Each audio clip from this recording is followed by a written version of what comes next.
ನಮಸ್ಕಾರ ವೀಕ್ಷಕರೇ, public times Karnataka ನ್ಯೂಸ್ಗೆ ಸ್ವಾಗತ. ನಾನು ಶ್ವೇತಾ GN ಆಚಾರ್ಯ.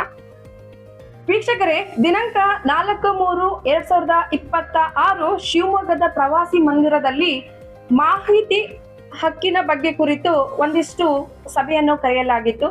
ಹಾಗಾದ್ರೆ ಈ ಸಭೆಯ ವಿಶೇಷತೆಗಳೇನು ಅನ್ನೋದ್ರ ಬಗ್ಗೆ ನಾವು ತಿಳಿದುಕೊಳ್ಳಬೇಕಾಗಿದೆ.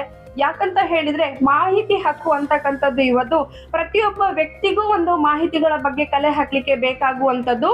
ಕರ್ನಾಟಕ ರಾಜ್ಯ ಮಾಹಿತಿ ಹಕ್ಕು ಮತ್ತು ಸಾಮಾಜಿಕ ಕಾರ್ಯಕರ್ತರ ವೇದಿಕೆ ಶಿವಮೊಗ್ಗ ಇವರ ಒಂದು ಏನು ಸಂಘಟನೆ ಒಂದು ಶುರುವಾಗಿ ಸುಮಾರು ವರ್ಷಗಳಿಂದ ಸತತವಾಗಿ ತಮ್ಮದೇ ಆಗಿರುವಂತಹ ಕಾರ್ಯವನ್ನು ರೂಪಿಸಿಕೊಂಡು ಬಂದಿದೆ.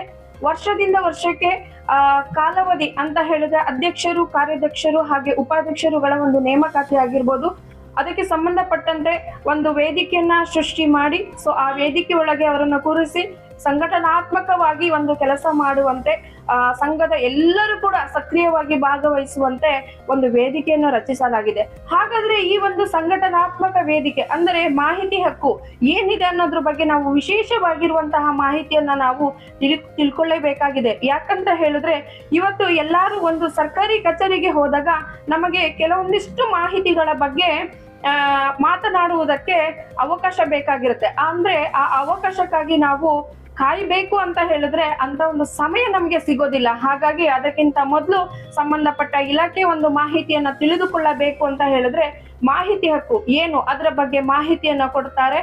ಅದನ್ನ ನಾವು ನೋಡ್ಕೊಂಡು ಬರೋಣ ಸ್ನೇಹಿತರೆ.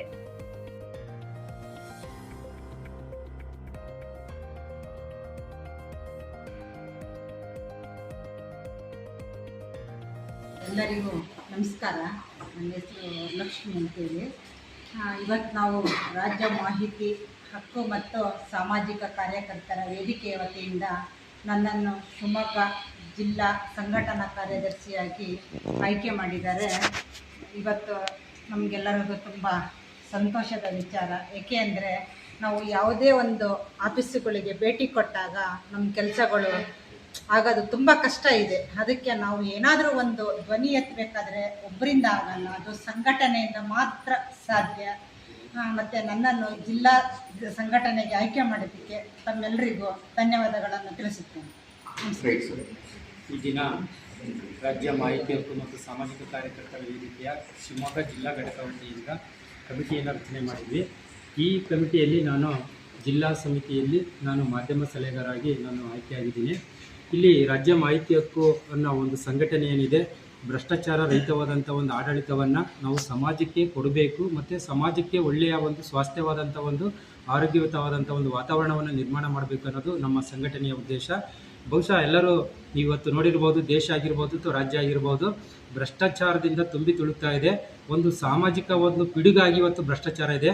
ಅಂಥ ಪಿಡುಗನ್ನು ನಾವು ಬುಡ ಸಮೇತ ನಾವು ಕಿತ್ತಾಕಬೇಕು ಅನ್ನೋದಾದರೆ ನಾವು ಈ ರೀತಿಯಾಗಿ ಸಂಘಟಿತರಾಗಿ ಹೋರಾಟವನ್ನು ಮಾಡಬೇಕು ಅನ್ನೋದಿದೆ.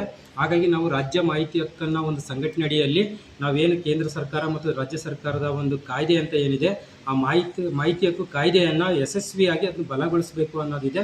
ಮತ್ತು ಆ ಒಂದು ಕಾಯ್ದೆಗೆ ಒಂದು ಮಹತ್ವ ಇದೆ, ಪ್ರಾಮುಖ್ಯತೆ ಇದೆ.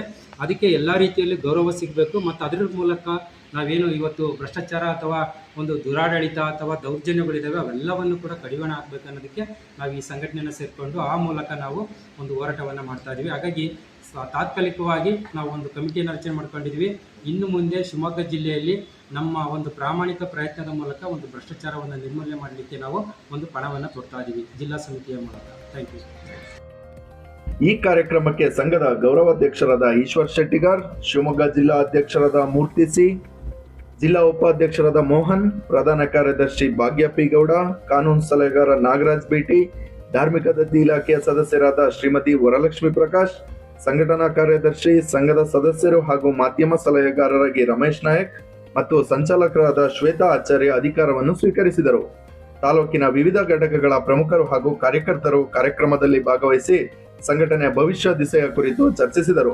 ಸಂಘದ ಉದ್ದೇಶಗಳು ಮತ್ತು ಕಾರ್ಯಚಟುವಟಿಕೆಗಳು.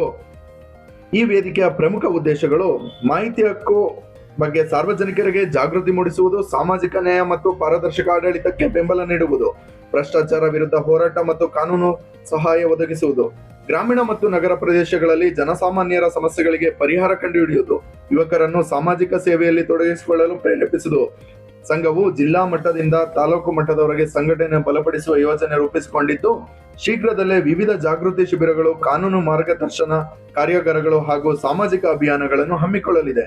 ಕಾರ್ಯಕ್ರಮದ ಅಂತ್ಯದಲ್ಲಿ ಸಂಘದ ಬಲವರ್ಧನೆಗೆ ಎಲ್ಲರೂ ಒಂದಾಗಿ ಕೆಲಸ ಮಾಡುವ ಸಂಕಲ್ಪ ಕೈಗೊಳ್ಳಲಾಯಿತು.